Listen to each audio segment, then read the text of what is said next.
Many of our listeners out there will also be aware that Thunderbirds was initially conceived as a 25-minute show. Yes. Did you know that? I did, yes. Are you sure? That's not it, is it? Is that all? That's this week's Fab Fact. No. Similar to Stingray, Fable XL5 and Supercar, and that the series was extended to 50-minute episodes after a particularly successful screening of the first episode for Lord Lou Grade. Of course. This involved going back to the 11 episodes that had already been shot as half hours and extending them to 50 minutes by adding new material, often involving a failed rescue carried out by someone else before international rescue arrived on the scene and saved the day. Okay, yeah, got you. Got with me so Yes, far? I'm with you, yes.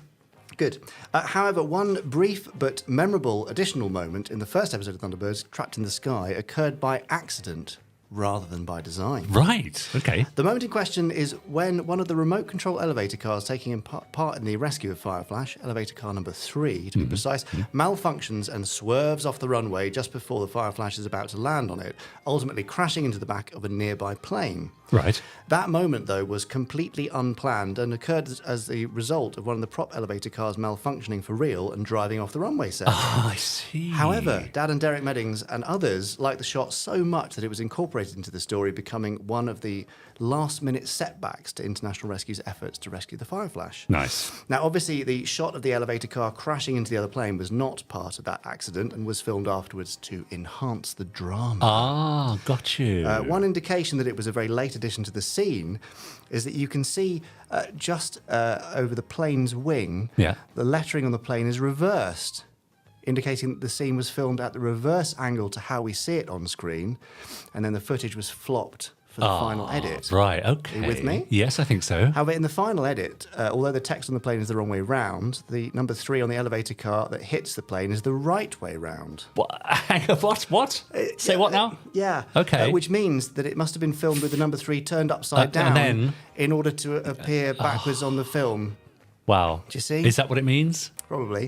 Why was this done? Oh, well, I don't know. Well, after so long, who knows? Yeah. But we have a guess. And our best guess is that obviously the shot of the back of the plane had to appear at an angle that made sense relative to the location of the runway, in this case with its starboard side facing the camera. Are you sort of with me still? Not really. Well, you should be. But because it was a background vehicle, the model makers may possibly have only put the lettering on the port side of the model. And then rather than send the plane away to have the starboard side worked on in preparation for this very brief shot, someone must have just had the bright idea of taking the elevator car, turn the number 3 upside down, and then they could just flop the footage and it would appear correctly. Are you with me? No, you lost me ages ago. Oh, brilliant. But carry on. Okay, fine. Well, that's our theory. So, Podsterons, if you have a theory or explanation for the simultaneously flopped and not flopped shot from Trapped in the Sky, drop us a line with the subject, flopped yet not flopped. Flopped yet not flopped. Yes. That's in the subject line. Flopped but not bloomin' flopped. Okay, I mean, I think I got the gist of that. Yeah, me too, just. So there was a little bit of retrofitting going on. That's what you're saying? Yes. I see. Off goes the elevator car. Quick, we need to make a thing that makes sense of it coming in left to right. But we don't have the right side for the thing, so we have to... And often you just have to plough on because it's going to be doubly expensive to remount the shot again. Exactly, no time. It's rather like Tom Cruise breaking his ankle in that famous scene from one of the Mission Impossible films when he slams into the side of the building and he carries on running and you can plainly see. And they put an upside down number 3 on him and...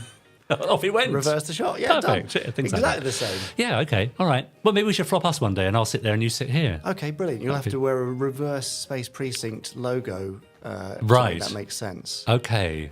And I'll have to wear my headphones on the other ear. Oh, anyway, God, it's getting needlessly complicated. Yeah, let's not go further into this because it's already been too blooming complicated. All right. But that... Yes.